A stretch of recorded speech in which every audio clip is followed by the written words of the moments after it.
Welcome, everyone. Welcome to another Health, Wisdom, and Wealth show. I'm VLYNN HAWKINS, your host, and I have the one and only Linda Middlesworth with us today. And we're going to be talking about how the vegan lifestyle positively impacts the world. And I have to tell you that I've not met anyone like this wonderful woman before. And I'm going to tell you a little bit about her, and then we're just going to jump right into the show because it's important for you to know that for me, I didn't really understand this whole thing about veganism until I was working with a friend of mine, and we started asking the question, what is it? Why is it? And then the question about how can going vegan improve human health, help animals, and protect our environment? And I have been introduced to so many wonderful people in this space, and Linda Middlesworth is one of them. She's amazing. I want to welcome her. She's the CEO of the Vegan Mentor.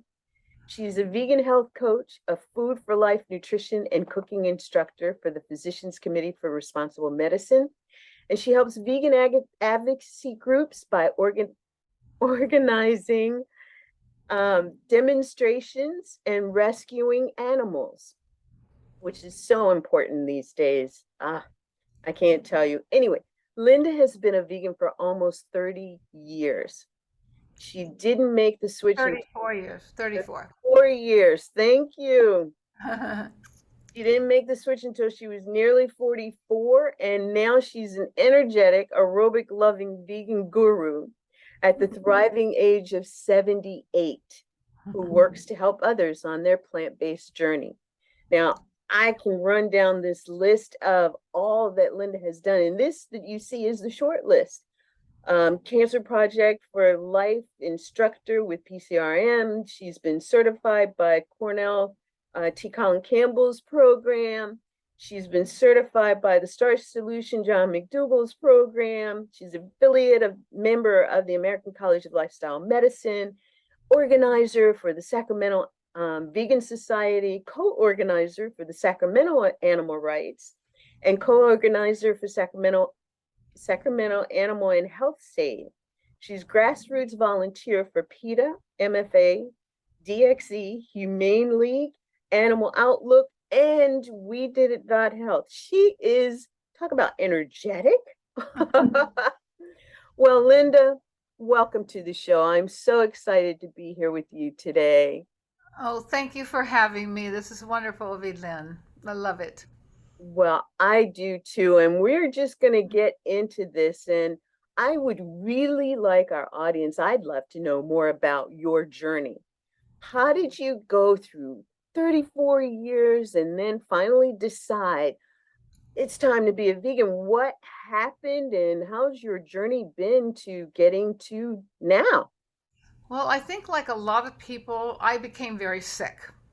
And that was my awakening because I had cancer, severe heart disease. I was a fat aerobic instructor teaching 25 classes a week. And I thought I was eating a healthy diet, but I had prediabetes as well. And I was so fat and sick, but I moved to a new neighborhood. And my then new neighbor said, "Oh, just go ahead and get a hold of Dr. John Mcdougall." Now, some people find out different ways why they should be awakened or how they were awakened, but mine took me getting ill first. And I'm finding now that I'm a coach that many people get there through being overweight or feeling sick and having some chronic disease or other. And that is a sorry way to have to get there. But we're deceived by our media, we're deceived by our government, we're deceived by our doctors, and we're deceived by our um, school education. It is all hidden. The truth about why we should all be vegan is hidden from us. But so I was walking our dog, we were walking our dogs around the park, and she said, "Oh, you can get rid of all that. Just get a hold of Dr. John Mcdougall." And I said, who? And she said, Dr. John Mcdougall. So I looked him up, and I didn't even meet him, but I bought his book. It was something like the 12-day program or something. Anyway, I bought the book. I read it from cover to cover. And then I read it again. And I said, this can't be true. He had these sick people, some with things that I had, some had different things, some had stage 4 cancer even. And I saw the change in them before Mcdougall and after Mcdougall. And there were pictures to show the difference too. And they were alive and vibrant after being sick. And I said, this guy's for me.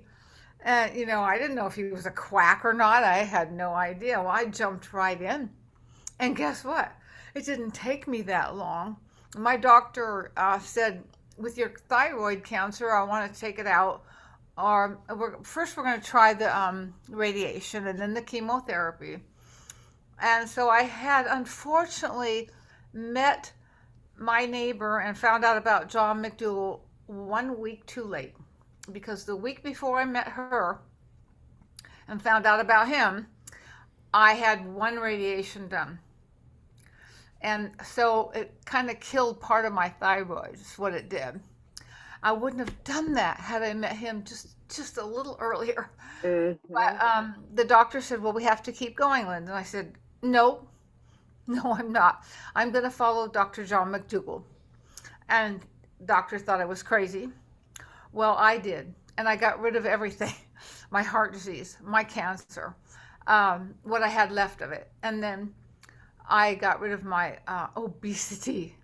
I was 50 pounds overweight as an aerobic instructor. I thought I was eating everything healthy, like chicken and fish and yogurt and pineapple.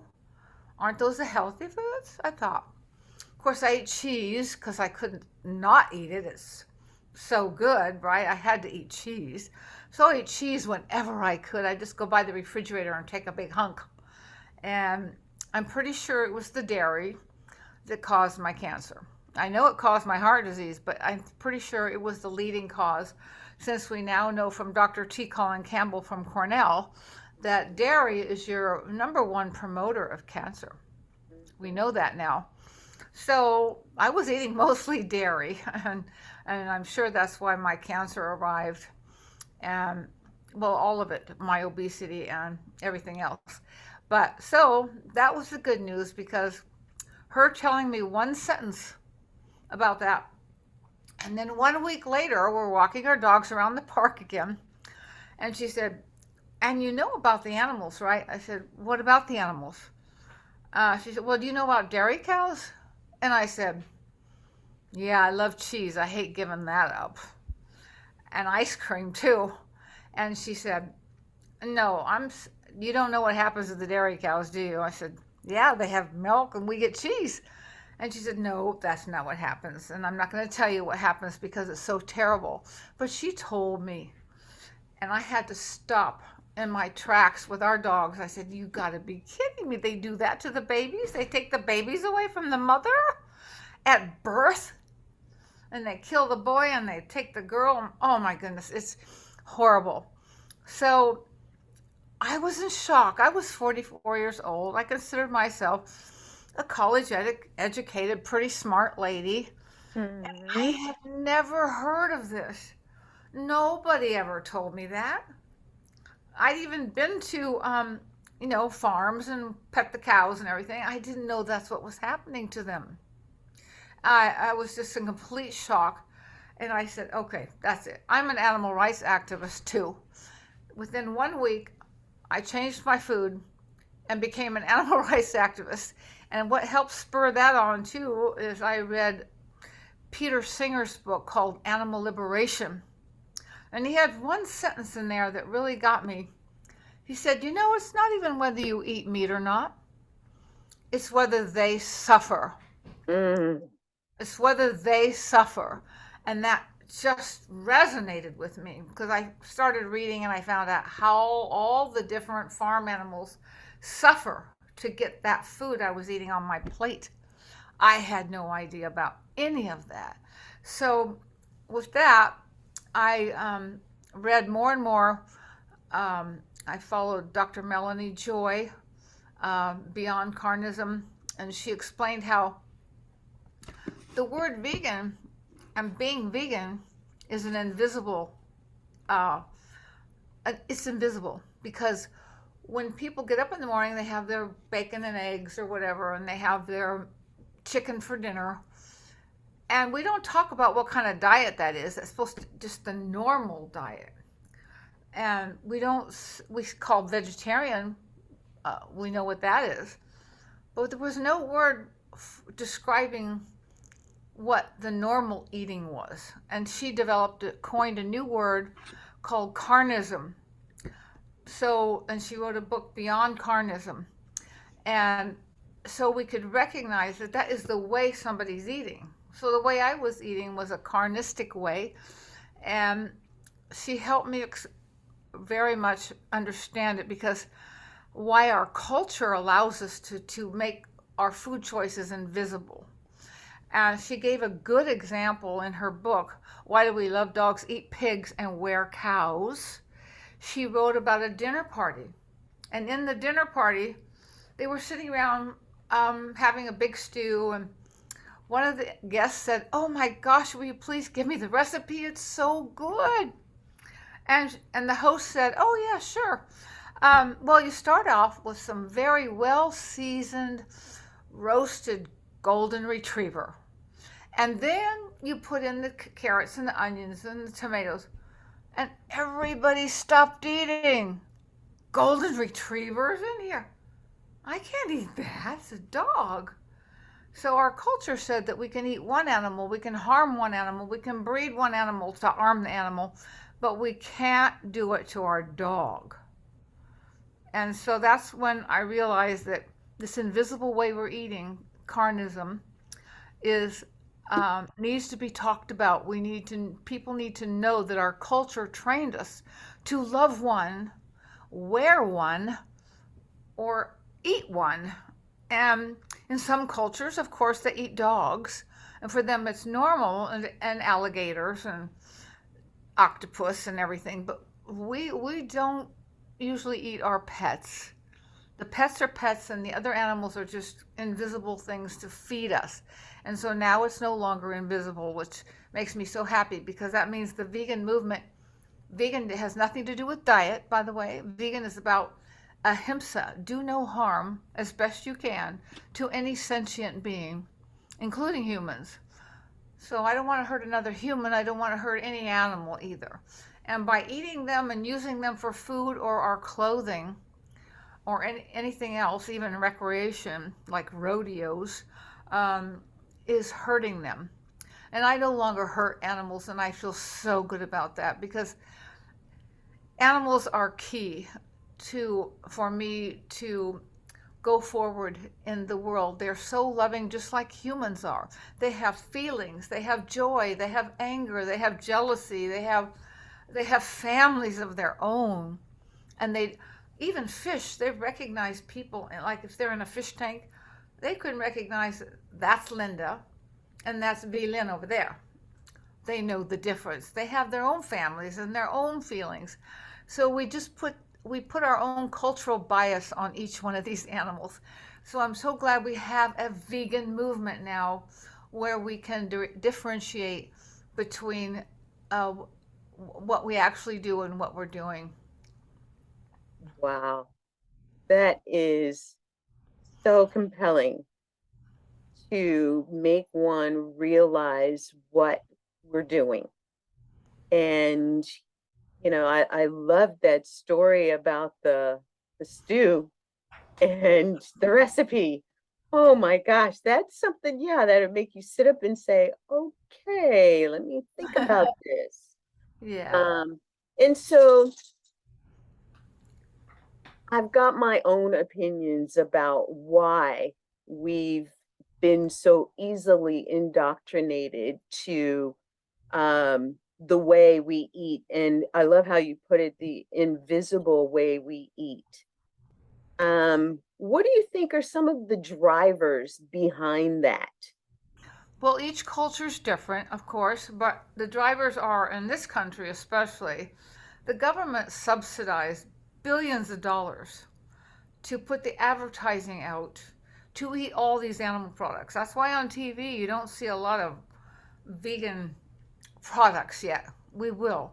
But right now you see, every time I turn on the TV, there's another horrible food to eat or another drug to try to solve it. So the billions of dollars we put into the subsidy of these terrible industries with animals in them. So it means that they make a lot of money and they want to keep going. You can get $1 million for one large tuna fish. So I used to eat tuna just almost every day because I didn't know. You know, they're loving sentient beings and they don't want to be hurt any more than anybody else. But when somebody makes $1 million off of it, they're going to get killed. In fact, when I read Glenn Mercer's book, which I have right here, Food is Climate, you'll see that our climate change is happening because of the food we're eating as well. But the advertising is so powerful that we don't know that. And even Paul Hawkins and Al Gore don't mention it because, for one thing, Al Gore's family's in the meat industry. And Paul Hawkins just said, oh, nobody's going to do that anyway, so why bother to change to a plant diet? But anyway, so it's not only the subsidies, but our doctors, even our very own doctors, are not trained. Just the other day, I was training my dentist. I've been working on him for a few months. He's from a Persian family, and they eat everything. And I was telling him that I know you know so much about my teeth. Thank you for fixing my teeth. I really appreciate it. But before I leave the office, I have to tell you I teach nutrition classes for Dr. Neil Bernard, Physicians Committee for Responsible Medicine. I want to tell you, because you have a young family, and I want your family to not grow up and have to go through what I did, or you to have to do that either. But your chances of getting heart disease, your chances of having diabetes, your chances of being overweight, although right now neither you or your wife are overweight. That is good. That's really good. But your chances of getting a chronic disease are much riskier, at least 70% higher, because right now 1 in 4 people die of cancer in this country. 1 in 3 diabetes. And then we have 70% of Americans are overweight or obese. And when you have obesity, you have chances for your diabetes, and it helps promote extra estrogen in your body, which causes cancer. So obesity isn't just, oh, okay, I'm fat, so what? It's hurting your overall health. And your chance for survival goes down. The United States life expectancy has been going down since quite a few years now, since 2018, I believe it is. And this is because we have just continued on this terrible path of eating the invisible diet. Nobody's talking about it. You don't see it in the media. I went to visit my my husband's sister in the hospital after a heart attack. And on her plate, they had sausage on her plate for her dinner. And I thought, oh my goodness, it's so backwards. Hospital food is killing people, and they don't even know it. It's really sad. So we have to educate. Thank you for Physicians Committee for Responsible Medicine. They're trying to reach out to doctors and medical schools and systems and train doctors, help educate them, because right now your doctor doesn't get an hour of nutrition. And if it's about nutrition, they don't talk about the animals. And the doctors themselves are eating the animals. So, or the animal products. And so it's really sad that we can't get the information. That's why this invisible diet goes on at all, is because, and then no one takes their children to a slaughterhouse to pick out which cow they want, but they'll take them to an apple orchard and let them pick out their apples. Why not? Somewhere on the back, they know that's probably not a good thing, but they put it out of sight, out of mind. Like I did when I was 44. I knew there were slaughterhouses, and oh well, we have to have meat to eat to live. I won't live without my meat. I want to be strong. Mhm. Of course, everybody, the first question they ask you is, where do you get your protein? Right? When you say you're vegan or you're plant based, because plant based is different from vegan. I'm a vegan animal rights activist. I'm a plant whole food eater. Totally different thing. A lot of people think that vegan means a diet. It has nothing to do with diet, but we use it sort of interchangeably. But what was I talking about? um, so Well, now that you mentioned that, let's talk about that for just a minute, because that was actually the quandary that I was in when I first started thinking about this whole food plant-based diet and lifestyle that I wanted to incorporate. And starting to meet some vegans, I was meeting vegans who were really quite ill. And I couldn't understand it. I was like, oh, I thought veganism was, not eating animals, not eating the flesh. And that means that you're eating more plants. And so, how are you sick like this? How are you overweight? How are you, how is this happening? And I couldn't understand it. And so, with what you're saying, it makes perfect sense that they are not inclusive. And so now I actually talk about being a plant-based vegan so that I can bring in that distinction.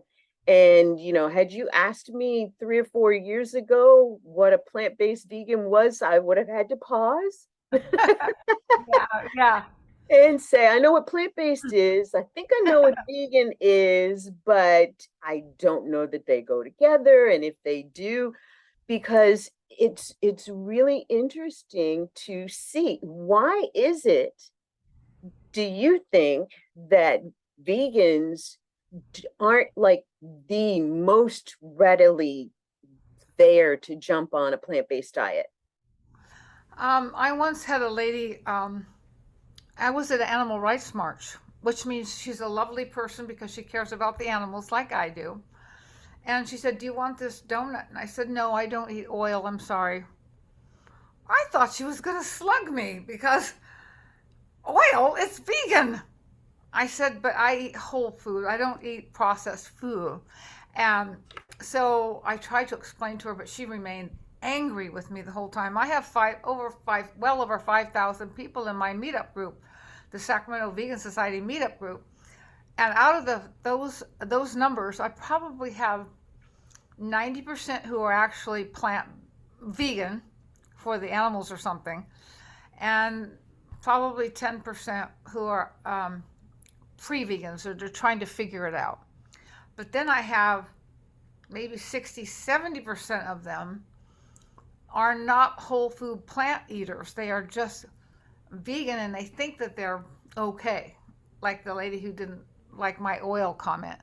So what happens is I teach a lot of classes, and I have a 30-day vegan um, watch where I monitor people's food for them as my business for a vegan mentor.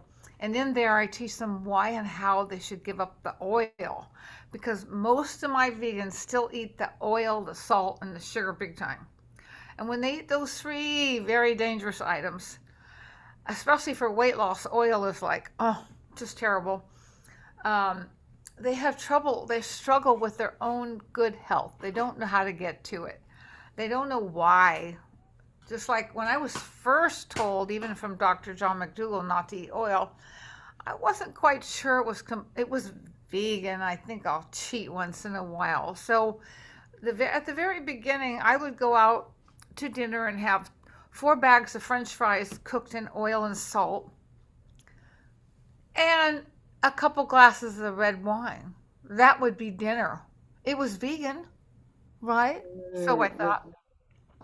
So I struggled at first with losing all the weight until I finally reread the book again and realized I need to stop this. This is not right. Something's wrong.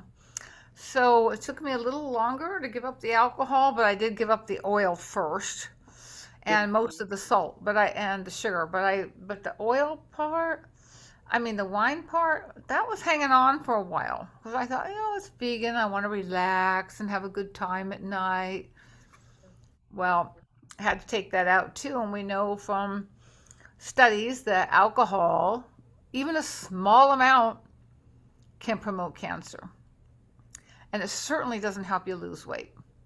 It keeps the weight packed on as well. So a lot of so-called vegans really don't understand the healthy whole food part. So that's where my 30-day vegan health watch program comes in. I help people. I monitor their food for 30 days, and they tell me every night what they ate and about how much, and I can see exactly what they need to switch out. Like, for instance, some of them will say, well, I put soy milk on here and I put soy milk. What brand did you use? Because if they don't know what's in the ingredients, even the soy milk and the plant milks have issues. A lot of them have oil added, and they hide it in names like vitamin A palmitate.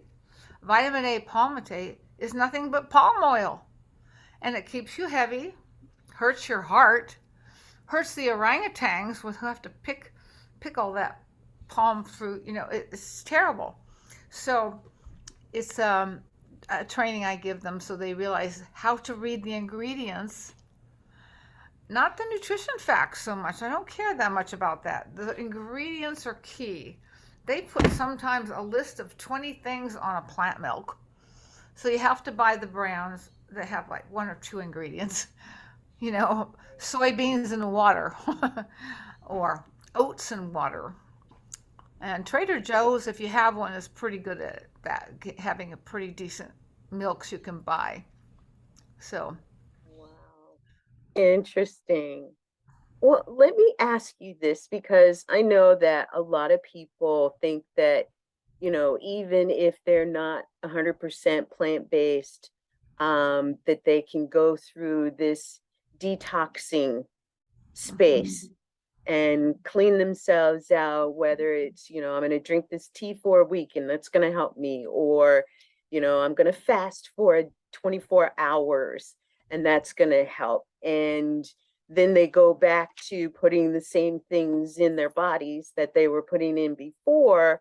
Tell us a little bit about detoxing, why it's supposed to do what it does, but how to do it effectively so that it works for you. that's a And really, get really to good, be plant-based. that's a really good question because so many people say, well, I'm going to take it slowly, Linda. And I said, with me, if you decide to do this, these are the pre-vegans. If you decide to do this, we're going to go cold turkey. And the reason we start with cold turkey, I won't do it until you're ready to start. I'll give you time to do the research and watch the films I tell you to watch, and find out for yourself why you need to start cold turkey. It's a bad name, I guess. All at once. There's no such thing as a cold turkey. Okay, so, but all at once. Why you need to do it immediately. It's just like somebody who's an alcoholic or a cigarette smoker. If you have one cigarette, you are really hooked. If you have one glass of wine, you are hooked again. Same thing with food addiction. Food addiction, it comes when you're eating the high saturated fat, high caloric dense foods. When you eat high caloric dense foods, your dopamine goes off and you feel so good. But your body won't feel good and it won't look good either because you'll gain the weight and you'll get heart disease and you'll keep it going. You feed the addiction. So in order to give up the addiction, it's just like going to Alcoholics Anonymous. You sit down, okay, I didn't drink today, thank you. Just like I didn't eat any animal products. I didn't eat any, and for me, for the 30-day, I didn't eat any high caloric. I didn't have any avocados today. Not that you can't have avocados, but when you're losing weight, it's a little tough to lose the weight when you're eating high caloric dense foods. So I have you take that, and you have to take out all oil for life. Oil is for life because it's not a food. Oils, think about it. You don't go to an olive tree and pick out oil. You get an olive. Coconut tree, you get a coconut. processing those into oils is not food. On top of that, they heat it and do all kinds of things. And heating oil is even more toxic. So you don't have to cook with it. You find out all these delicious ways to cook without oil. And then after you do that for 2 or 3 weeks, the thought of putting oil all over your food sounds disgusting. I kid you not. I have people say, oh, I couldn't eat that. It's all greasy. I don't like grease at all now. If it has just a speck of oil, I will not eat it. And and so you lose your addiction to it too. These foods are highly addictive. And so you can't eat just a little bit. You have to go all at once when you're ready, not until you're ready. Because some people I have go for a whole month just researching. I tell them to read The Starch Solution by Dr. John Mcdougall, who's I'm certified in the Starch Solution with him. He's the man who saved my life. If I hadn't found out about that man and his wife Mary, I would have probably been dead 30 years ago. And I'm here today at 78 and I feel like, I don't know, I feel like I'm 25. I'm still teaching aerobics, I got muscles, baby. I love it. I Yeah. love it. So it's good to feel strong and energetic when you're old. You don't have to be all bent over and tired and not want to get up. I love getting I, up. So that's why we can't do it part way. We can't do a little bit of eating healthy. We have to go all the way. So now, once in a while, I've seen people, and I've done it myself, like on my birthday, I'll have a higher sugar, but no oil, uh, something than I normally would. But that's once a year, right? And I don't seem to have a sugar addiction, so I'm okay. If you have a sugar addiction, you can't even do that. But I'm okay to do that on my birthday, but I wouldn't eat oil ever because I could be addicted to that easily. And I'm not going to do that. But so I'm not saying I'm perfect all the time because sometimes I'm not. But I know myself, what I can do and what I can't do. I have clients who return to me sometimes, they even go a year. And all of a sudden they start eating a few of those forbidden foods and they call me and go, Linda, I got to get back on. Okay, join me. I'm anytime. I'm here. And they want me to monitor them and they get them back on track. And it's they love having that support system. mm-hmm, Now mm-hmm. before COVID, before I would do my 30-day, I would take people shopping. We'd all go shopping. And I'd point out, this is what I buy, and this is why, and this is what you should stay away from, and this is why. Like, I think it's Jeff Novick, I think. He said, never believe what it says on the front of a package. It says low Mm. fat, it says healthy. Never believe what it tells you on the front. You have to read the ingredients and even take a gander at the nutrition facts. And then you'll see what's in there. They have all kinds of chemicals and so many things. The list can be this long, even on a loaf of bread. So you need to know which foods to eat and which ones to leave. I probably will start that again pretty soon if COVID stays down a little bit longer. Well, it looks like we might be there a little bit longer. This monkeypox stuff is just going crazy right Yeah. now. Yeah. And so I was going to ask you about eating habits. Even plant-based, people are so interested in this fast. We want everything fast. We want to get it fast, eat it fast, and get on to the next thing. Is there a danger in that fast space? And if so, is there a real correlation to how the body reacts to when you eat and you eat in a calm way, in a way that indicates gratitude for the food that you're eating? And, talk to us a little bit about that.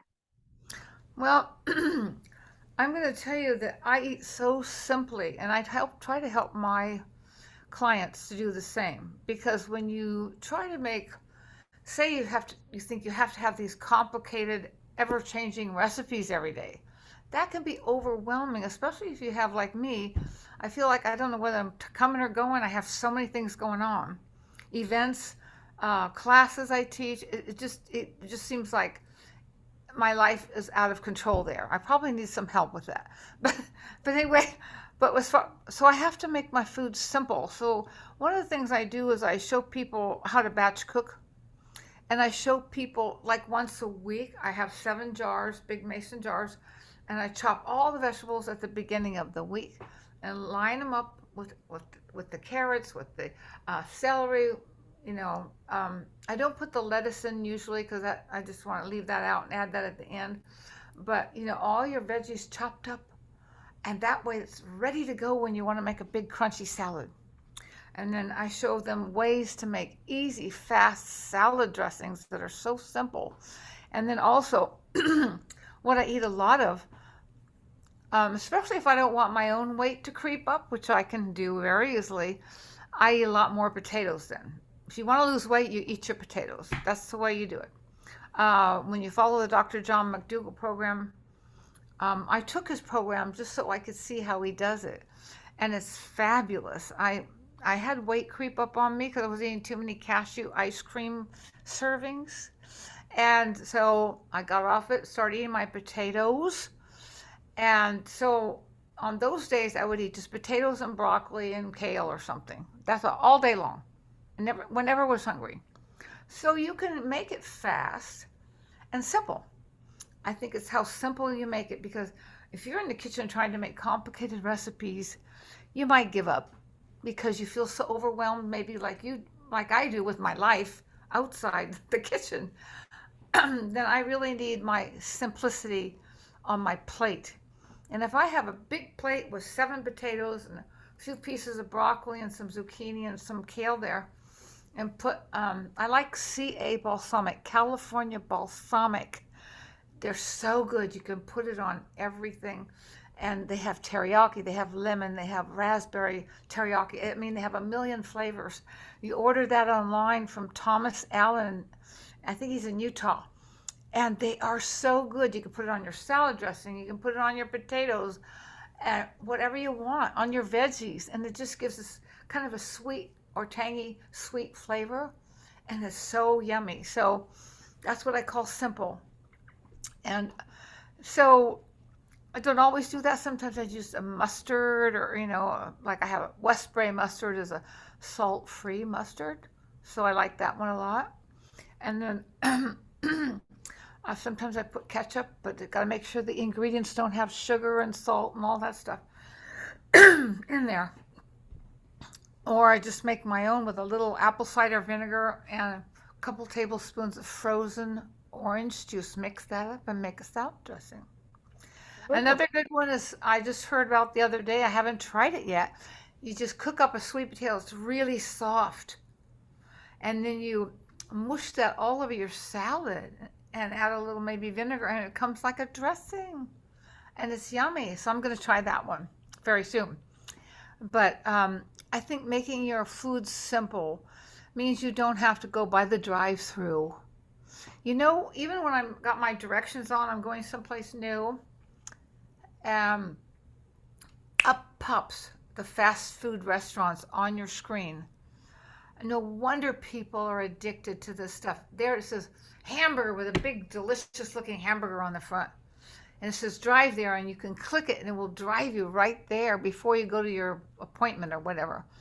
And it pops up on everybody's phone like that. No wonder we're in trouble here. We have fast food on every corner, KFC, Taco Bell, you name it. And so in order to get around that, I find keeping yourself full before you go out is also handy. I feel very satisfied. Like if I'm going to dinner with non or pre-vegans, if I'm going to dinner with pre-vegans, I eat ahead. I'm absolutely stuffed by the time I get there. So I can I did it the other day. In fact, they were vegan, but it was all oily food. So I don't eat that. So I ate ahead, and I just had tea with them. And they said, why aren't you having dinner with us? I said, I ate ahead, so I'm not very hungry, but I just want to be with you. And they were happy with that. I just want Mhm. to talk to you. And they were so happy. And they didn't even notice I didn't have a plate after a while. I just had my tea. I had already eaten. I was stuffed. So a key thing to do is always eat ahead if you're going to be with pre-vegans or oily vegans. Mhm. So, and that's what I do all the time. And so we don't have to worry about driving by that fast food place. Those have to become like a trigger for you if you have a problem with it. If you've always gone to Taco Bell your whole life, then you do have to have a plan in your head for when that little trigger comes up. When Taco Bell comes up on your phone when you're driving somewhere, you have to have a plan in your head and say, that's poison. That's the poison food. And just keep it that way. I'm happy to say it's not always healthy, but we have plant powered fast food here in Sacramento. And I think they're expanding. And they have it's as fast as McDonald's and it's all plant based. It Okay. might be well the milkshakes I have to say are really good. Okay. My goodness, yeah. So, but they have oil, in the burger and everything.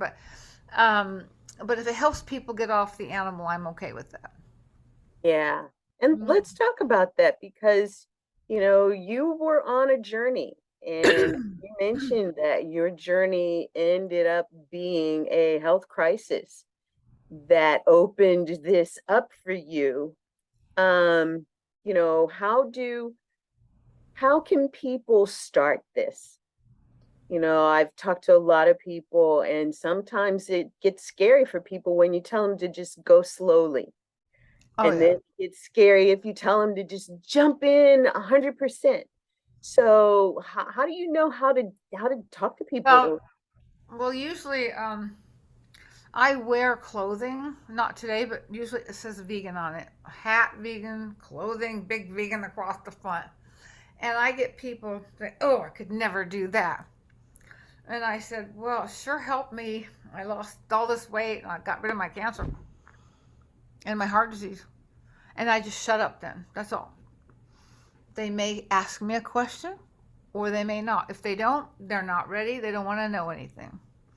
But oftentimes people will ask me one question, well, where do you get your protein? And that starts the conversation. And then I can tell them what happened to me. What I found out is you can't say, you got to go vegan, man. You're overweight, Mm, You got to go vegan. That's the exact opposite way you should approach it. But I have to listen for the cues. mm, And I made a lot of mistakes in my past doing it the wrong way. So I'd like to warn people not to do it the wrong way. Dr. Angela Crawford helped me a lot. She said to talk about myself. Don't talk about the other person, but just to say, yeah, oh gosh, I used to be this fat. And just, that's all. And mm. then next time I see them, they might say, well, how'd you do that again? You know what I mean? I have to wait for the cues and not be ready to be the know it all on the spot. Because I tend to do that. I did it with my daughter, and for 34 years, she's still not listening to me because I did it the wrong way with her. She's a big time chief counsel. She knows everything. And her mom's over here saying, you got to do this and you got to do that. And the kids are going to get sick. Well, it came off. And fishing is big in their home culture. So there's no way they're going to listen to me. Still not listening to me because I did it wrong. So I'd like to warn other people not to do it wrong. If your family's not budging or don't want to know and you know they're dying because of it, that's when it's really hard. When they're Mm. actually, I just had two friends die of cancer. It's not that you can't be dying of cancer when you're vegan. It's just that you have probably a 70% less risk depending on when you started. So you don't want to start too late. But you know, people have to be ready to listen, and if they're not, you have to shut up and maybe mention one thing about yourself and just let it stand. And maybe somebody else down the road will say, I'm vegan. And then it starts to click. That's all I can hope for. And so it's real easy to be the know-it-all, especially me. I love to talk. I talk to everybody. I talked in the grocery store on the way out. I'll say something. I said, "Oh, I buy a lot of potatoes, don't I?" And they'll say, "Yeah, I've never seen anybody buy this many. You're always in here with potatoes." I said, "I eat a lot of them every day." And I said, "That's because I'm vegan and I want to be healthy." Eating potatoes? Yeah, oh yeah. I lost all this weight eating potatoes. And I leave it alone unless they ask me another question. Sometimes they don't, sometimes they do. But I did start the picture about being healthy and slender as a vegan. And then if they want to know more, I might tell them I had severe heart disease too, all gone. And then I tell them how old I am. And sometimes that gives them a little pause. You're 78? Because I think I carry myself with energy. And I feel so good. You can feel the energy. And so I think people think I'm younger than I am because I feel that good. And so I know I don't act like a lot of the people I know my age who are eating the other way. When they're 78, they're not quite as energetic as I am. They're not teaching aerobics, that's for sure, like me. And I I even tell my aerobics classes, I said, "Hey, you guys want to be strong like me?" And I show off my muscles. Okay, come on, let's do it. Get those I jumping love jacks it. going, guys. Yeah. I love So it. yeah, that's what you have to do is just it's not a matter of just going slowly. You have to be ready even for them to start the slowly journey. They have to be more curious about it.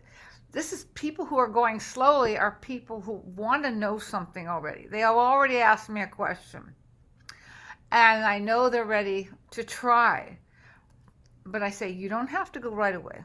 You can do some research for me. You got to read this book, this book, this book, and watch this movie, that movie, this movie. And then when you're done, we're going to chat again and see when you would like to start. So I have two questions for you. Mm-hmm. You talked about potatoes. So what kind of potatoes? Just baked potatoes with the skin on, skin off, mustard? Or do you cut them up like French fries and bake them? No salt, no oil? Do you do mashed potatoes? Tell us a little bit more about the potatoes. Well, I happen to like two kinds of potatoes as my potatoes. They're called Yukon Gold, the gold potatoes, or the red potato. Those are my two favorites.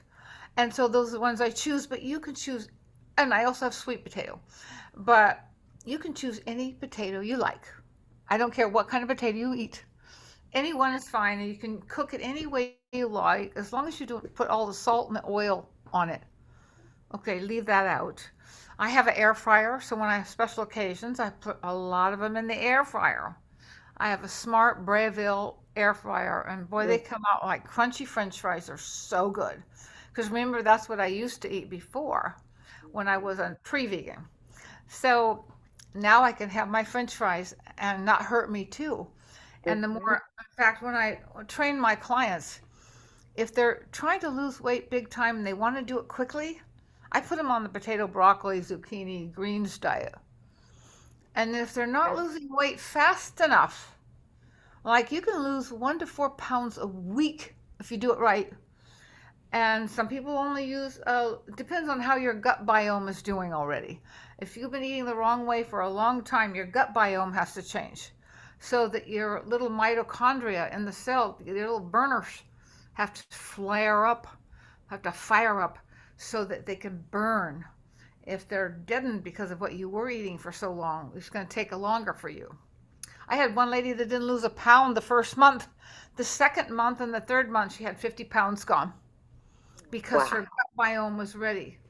But what was the question again? Yeah, about the Oh, potatoes. That was oh yeah. great information. Great, great. So my second question is about the movies. What are your top two films that you recommend that people watch to really get a good idea about why to go in this direction and the benefits, the pre-vegans going vegan, I'm just sitting here because I'm waiting for this person, but now that this thing is on, I'm kind of hooked. We were going to go play pool or whatever. And I started watching this and now I want to finish watching it. What are your two favorites? Depends if I'm talking to a male or a female or an athlete or a non-athlete, male or female. But if they're an athlete, I have them watch The Game Changers because that talks about athletes and all the strength and power they have from being a plant eater. And then I have What the Health is for both people. So What the Health and The Game Changers are probably my two top ones. But some people, depending on their age, they would prefer Forks Over Knives. I still like that one very much. And then if they're into animals, I have them watch Cowspiracy and Earthlings. So it depends on who it is and what their focus in life is. So for an athlete, definitely The Game Changers. And then for maybe older people, I say Forks Over Knives. And then for just anybody, What the Health. And for animal rights people, like I have one client right now, she said, I don't really care about my health, but I want to lose weight. But on the other hand, I really care just about the animals.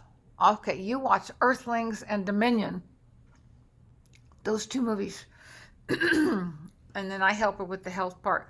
But she really needs to stay vegan because she loves animals. And I find people who consider the animals and even the climate, those people who care about both of those, often stick to the diet better than people who don't think about the animals or the climate, either one. So, like, for instance, when I was at the dentist office, the dentist's wife was there, and I said, "Are you the cook in the family?" She said, "Yes." And well, I was telling her about how I reversed my cancer and my heart disease. She didn't seem all that interested. And then I said, and just as far as the climate's concerned, we're using 45% of our arable land to grow food or kill or breed animals. We're chopping down the forest, the trees. And so for climate change, all of a sudden I hit a nerve with her. She went, yeah, yeah, yeah. She was, yeah. I got her. That was her concern. I was so happy because I think she's now going to try it. I told her to email me. I gave her my card. And so I'm hoping I hear from her because it's, I hit her. You kind of have to play with people and try to figure out where they're coming from to get them Mm-hmm. to go forward. Mm-hmm. But I do it when I'm walking my dog, um, in the park if somebody comes up to want to pet my dog. So, I'll, and, my and dog's vegan, like me. I love that. Hmm. Um, so tell us a little bit about what's at the top of that food list that you're talking about. Potatoes is at the top. What other foods? You mentioned kale and broccoli. What are some other foods that are a part of this group of best plant-based foods to be eating? Well, you got to think about color. And so I like potatoes are number one for me, of course. But then I want to have color like carrots and red bell peppers and celery and cucumbers and spinach and arugula and chard and all different kinds of colors. I like to put those in my big crunchy salad. Um, but as far as my cooked food, because I want it simple, I can eat two big sweet potatoes or four Yukons and two red potatoes in one dinner. And then, so there you go. It's so simple. You don't have to, and I put this California balsamic on there if I Mm-hmm. want. Sometimes I just eat it plain. And if I'm going somewhere and I'm going to be gone all day, I carry a whole bag of potatoes with me. I've already cooked only in the microwave. There's nothing wrong with microwaves. They just cook up the water inside the food. They don't touch or radiate your food. So you're okay. Um, and so I take a whole bag of potatoes with me. And if I get hungry and I can't get home or find a place to eat, then I have my potatoes and I just munch on those all day long. So I carry them in my purse is a big one and I carry my potatoes in there. And it looks like I'm eating an apple, but I'm eating my potato. Yeah, of course I have fruit too. I always have fruit. And then Mm-hmm. I have oatmeal, or even better than oatmeal. You know what's better than oatmeal? What's better than oatmeal? Least processed oatmeal. It's called groats. You find it in the bulk section. It's oatmeal that hasn't been processed.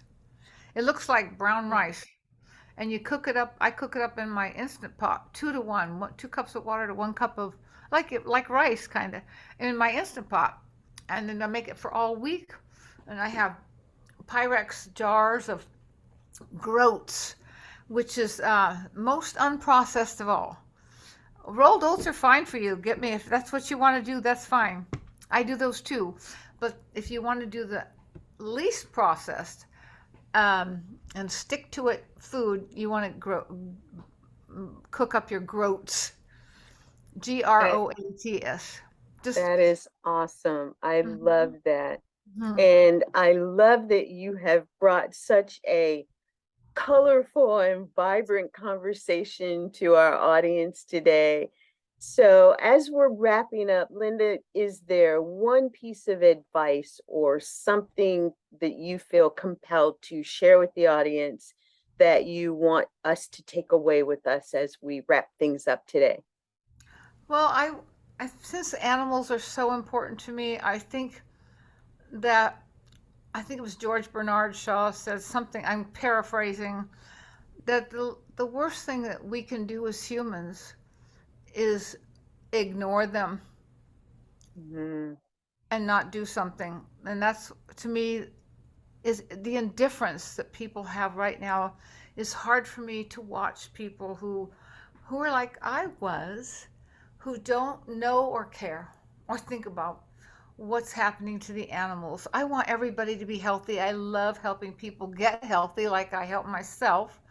Like I said, I would have been dead 30 years ago, but I also would like more and more people, even if they haven't thought about the animals before, to at least consider them just kind of like your family members. You care about your family members. You want them to be healthy. You don't want anything to happen to them. You don't want anybody to hurt them.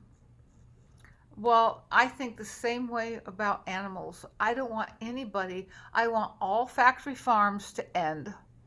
I want our new way of thinking in the plant world and thinking that's our food, that it isn't normal to eat animal products. That's the abnormal, and it's actually poisonous to the human body. So I want people to not be indifferent to the pain and suffering. And as my dear friend Philip Wolin says, when we suffer, we suffer as equals. He said, a dog is a pig, is a bear, is a boy. And to Mhm. me, that says it all, because we all suffer the same way. We have to be kind to every kind, ourselves, to our friends, to our family, and all the other animals who don't even have a voice for themselves, who are stuck in these gulags, as Philip would say. He's a good friend, by the way. Gulags of despair. We have gulags of despair going on all over the world, but especially here, and we have to stop it. Please help people become aware. Don't put it in their face, because that will backfire. But when they're ready, find a way to approach that so that we don't keep this horrible factory farming system going. That would be it. Wow, that was compelling and just I felt your heart in it, and I so appreciate you bringing this and your conversation to our show today. And to our audience, you'll be able to find Linda's information below this video. Um, be sure to reach out to let her know that you heard about her on the Health, Wisdom, and Wealth show. And check out what she's doing. She's had some incredible results working with the clients that she's been working with. And I'm just so grateful. We met not too very long ago, but became fast friends Yes. um, in this conversation and the work that we're doing, which is one of the reasons why the two of us have come together today, because this is a subject that people need to be made more aware of. And that's our job, is to help you to do that. So if you like this episode, do share. The share button is just below, and tell us what you enjoyed. Remember, reach out to Linda. We've got exciting things coming up in new episodes all the time. Turn on your notifications and help get this message out. If you feel like we do, it's going to take all of us to get this message out. So thanks for joining us today. Until next time, remember, be well, live, love, and be a bigger positive impact maker in your world. And we'll see you next time. Bye for now. Thank you, VLYNN. Thank You're you so welcome. much. Thank you.